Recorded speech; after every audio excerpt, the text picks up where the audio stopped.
Hello दोस्तों, आप सभी को गुलाब जामुन जैसी मीठी मीठी नमस्कार। और एलआईसी का आईपीओ निकला और इसी के साथ साथ एक नया आईपीओ। इन शॉर्ट बात करें एलआईसी के आईपीओ के जस्ट बाद ये आईपीओ। इन शॉर्ट इस आईपीओ की अच्छे से लगने वाली है। वो कैसे लगेगी हम बाद में बात करेंगे।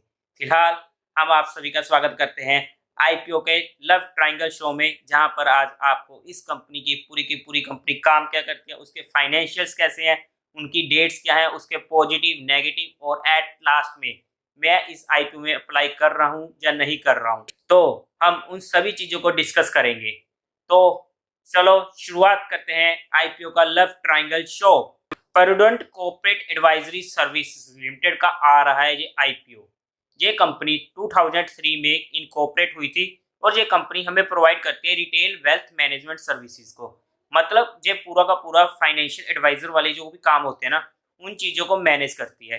अगर हम बात करें कि ये कंपनी हमें म्यूचुअल फंड्स के बारे में ऑफर करती है, लाइफ एंड जनरल इंश्योरेंस, और इसी के साथ साथ स्टॉक ब्रोकिंग की सर्विसेज के बारे में, एसआईपीज हो गए, इंश्योरेंस हो गए, गोल्ड एकोमुलेशन प्लान हो गए, असेट एलोकेशन, और इसी के साथ साथ हमें ट्रेडिंग प्लेटफॉर्म भी ये कंपनी ऑफर करती है। ये कंपनी अपने अलग अलग प्लेटफॉर्म जैसे कि फंड बाजार, prudent connect, policy world, vice basket, credit basket जैसी चीजों से अलग अलग सर्विस हमें प्रोवाइड करती है। अगर हम इस कंपनी की बात करते हैं तो ये ऑनलाइन और ऑफलाइन दोनों चैनल्स के थ्रू अपना फाइनेंशियल सर्विस हमें प्रोवाइड करती है, और ये इंडिया की टॉप 10 म्यूचुअल फंड डिस्ट्रीब्यूशन में होने वाली है। अगर हम एयूएम के बेस पे बात करते हैं एज ऑफ फाइनेंशियल ईयर 2021 के, तो इस कंपनी ने वेल्थ मैनेजमेंट सर्विस प्रोवाइड करी है 13,51,000 से ज्यादा रिटेल इन्वेस्टर्स को थ्रू 23,000 के चैनल पार्टनर्स के through, B to B to C network के थ्रू। और इनकी 110 ब्रांचेस हैं जो कि अलग अलग 20 स्टेट्स में रहने वाली हैं। कंपनी का एक अच्छा खासा डिस्ट्रीब्यूटर है विद 42 एएमसीज कंपनी। और ये कंपनी ना इंडिया की leading independent and fastest growing financial services में रहने वाली है। और कंपनी का एक नेशन वाइड नेटवर्क है।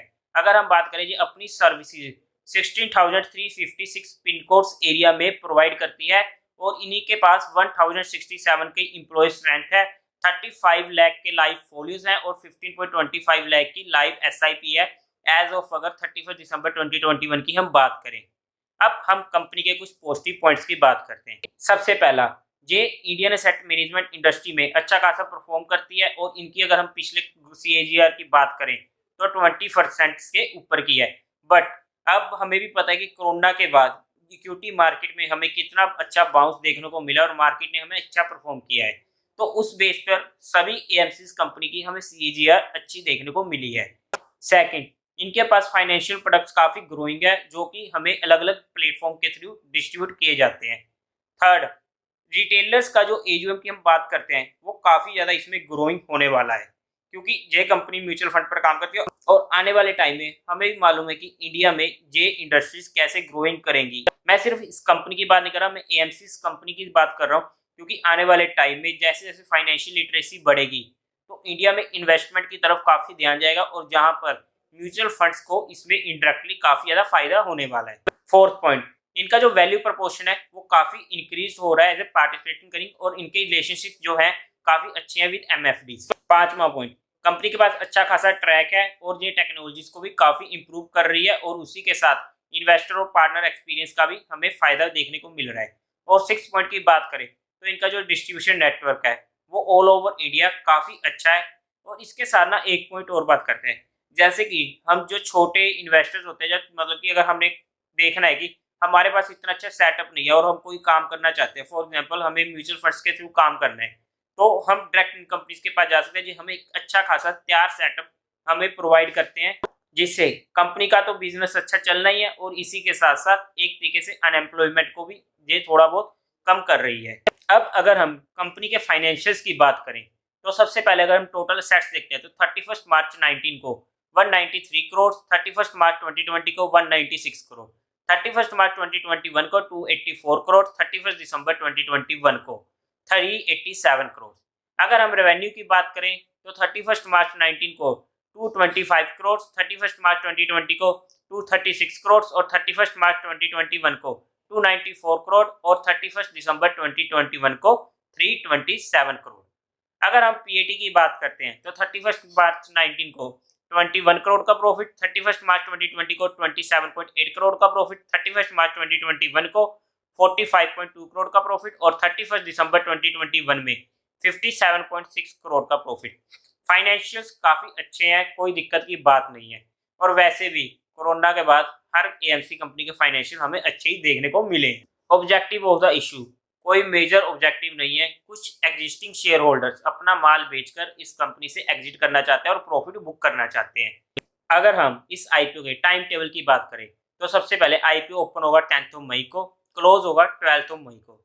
अलॉटमेंट हो जाएगी 18 मई से और रिफंड स्टार्ट हो जाएंगे 19 मई से। और इसी के साथ क्रेडिट होंगे शेयर अकाउंट में 20 मई को और आईपीओ की टेंटेटिव लिस्टिंग डेट है 23 मई। एक लोट 23 शेयर्स का रहने वाला है जिसकी अमाउंट हमने पढ़ने वाली है 14,490 रुपीज की। और एक लोट से ज्यादा अप्लाई करने का कोई फायदा नहीं है क्योंकि ये आईपीओ आराम से ओवर सब्सक्राइब होने वाला है क्योंकि आईपीओ का साइज भी काफी कम है। अगर हम इसी के साथ कुछ और डिटेल्स की बात करें तो 595 टू 630 का बैंड प्राइस है और हमें तो अप्लाई करना है कट ऑफ प्राइस, मतलब कि 630 रुपीज का। और फेस वैल्यू है 5 रुपीज पर शेयर की। 23 शेयर्स का एक लोट है। इशू साइज है 538.61 करोड़ का जो कि पूरा का पूरा है ओएफएस। एम्प्लॉय को डिस्काउंट मिलने वाले 59 रुपीज पर शेयर का। बीएससी एनएससी दोनों पर लिस्टिंग होने वाली है। और अगर हम कोटा की बात करें तो क्वालिफाइड इंस्टीट्यूट्स को 50%, रिटेलर्स को 35% और एचएनआई को 15%। और कंपनी का प्रमोटर की अगर हम बात करते हैं तो संजय शाह कंपनी के प्रमोटर हैं। अब इसी के साथ कुछ और हम इसके इंपॉर्टेंट पॉइंट्स देखते हैं तो रिटर्न ऑन इक्विटी हमें मिलने वाली है 26.83% की। ईपीएस 10 से 12 के बीच की हमें मिलने वाली है। अगर हम पीई रेशियो की बात करते हैं तो जहां पर एक और मेजर नेगेटिव पॉइंट हमें निकल के आता है क्योंकि काफी ज्यादा हाई डिमांड पर जे वैल्यूएशन हो चुकी है। जे कंपनी 45 से 50x का हमें पीई मांग रही है।